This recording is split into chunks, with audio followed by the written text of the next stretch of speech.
তিনজনের নাম যাতে সামনে না আসে, আরজিকর মামলায় বিস্ফোরক সঞ্জয় রায়ের নয়া আইনজীবী। আরজিকর কাণ্ডে দোষী সাব্যস্ত সঞ্জয় রায়ের নয়া আইনজীবী হলেন ইয়াশ জালান এবং সেই দায়িত্ব পেয়েই বিস্ফোরক অভিযোগ করলেন ইয়াশ। তার দাবি, এই মামলায় তিনজনের নাম সামনেই আসেনি। এই নামগুলিকে আড়াল করতেই রাজ্য সরকার সঞ্জয় রায়কে তড়িঘড়ি ফাঁসি দিতে চাইছে বলে অভিযোগ করলেন জালান। উল্লেখ্য, এখনও ওকালতনামায় সঞ্জয় সই করতে পারেনি। তবে হাইকোর্টে সিবিআই এবং রাজ্যের কড়া মামলায় দোষীর হয়ে তিনি সওয়াল করার অনুমতি পেয়েছেন বলে দাবি করেছেন ইয়াশ। ইয়াশ জালান বলেন, নিম্ন আদালতে খুব দ্রুতই ট্রায়াল সম্পন্ন হয়েছে। এই মামলায় এমন তিনজন রয়েছেন যাদের ক্রস এক্সামিনেশন করাই হয়নি, তাদের নামও উল্লেখ করা হয়নি। সেই নামগুলি সামনে আসা দরকার। সঞ্জয় রায়ের জন্য রাজ্যের তরফে ডিস্ট্রিক্ট লিগাল সার্ভিসেস অথরিটি নিয়োগ করা হয়। ডিএলএসেও তাদের নাম আনতে চায়নি, কারণ তারা রাজ্যের অধীনস্থ। এদিকে TV9 বাংলার রিপোর্ট অনুযায়ী প্রেসিডেন্সি জেলে সঞ্জয় রায়ের সঙ্গে দুবার দেখা করতে গিয়েছিলেন ইয়াশ।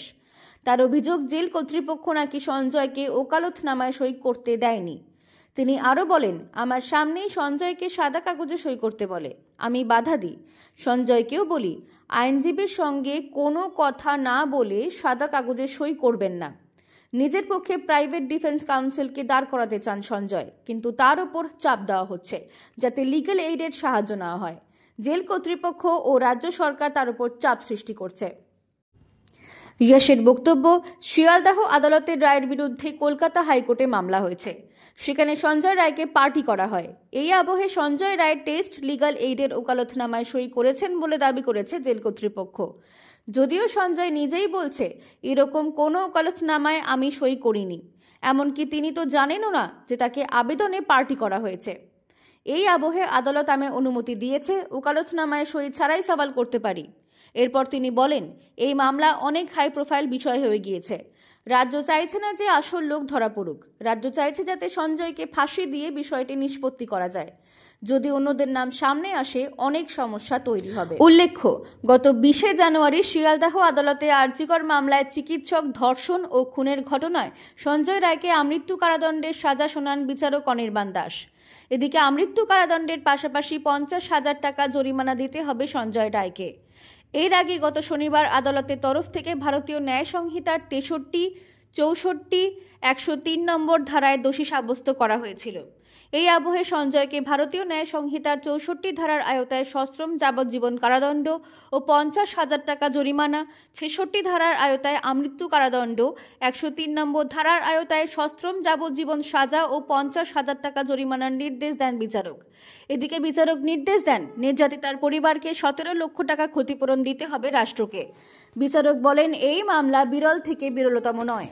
এই মামলা নিয়ে শিয়ালদাহ অতিরিক্ত দায়ের আদালতের বিচারক অনির্বাণ দাসের পর্যবেক্ষণ ছিল, আদালতের দায়িত্বে মানুষের ভাবাবেগকে দূরে সরিয়ে ন্যায় বিচারের বৃহত্তর স্বার্থকে অক্ষুণ্ণ রেখে চলা। আইনি ব্যবস্থার অখণ্ডতার বজায় রেখে আদালতকে কাজ করতে হয়। বিচারক বলেছেন, আদালতকেই অবশ্য জনগণের চাপ বা মানসিক আবেদনের কাছে মাথা নত করার প্রলোভনকে প্রতিহত করতে হবে, বরং এমন একটা রায়দানের ওপরে মনোনিবেশ করতে হবে যা আইনি ব্যবস্থার অখণ্ডতা বজায় রাখে এবং ন্যায় বিচারের বৃহত্তর স্বার্থকে পূরণ করে। এদিকে এর আগে এক মামলায় ফাঁসির সাজা শোনানোর নজির ছিল বিচারক দাসের। অপরদিকে আরজিকর মেডিকেল কলেজ এবং হাসপাতালে তরুণী চিকিৎসক ধর্ষণ ও খুনের ঘটনার পরে পশ্চিমবঙ্গে 5টি পক্সো মামলার আসামিদের ফাঁসির সাজা দেওয়া হয়েছিল। এই আবহে সঞ্জয় রায়ের ফাঁসি চাইছিলেন অধিকাংশ মানুষ, তবে বিচারক ফাঁসির সাজা দেননি। এরই সঙ্গে তার রায় তদন্তের গাফিলতিতে বেশ কিছু বিষয় উল্লেখ করা হয়েছিল।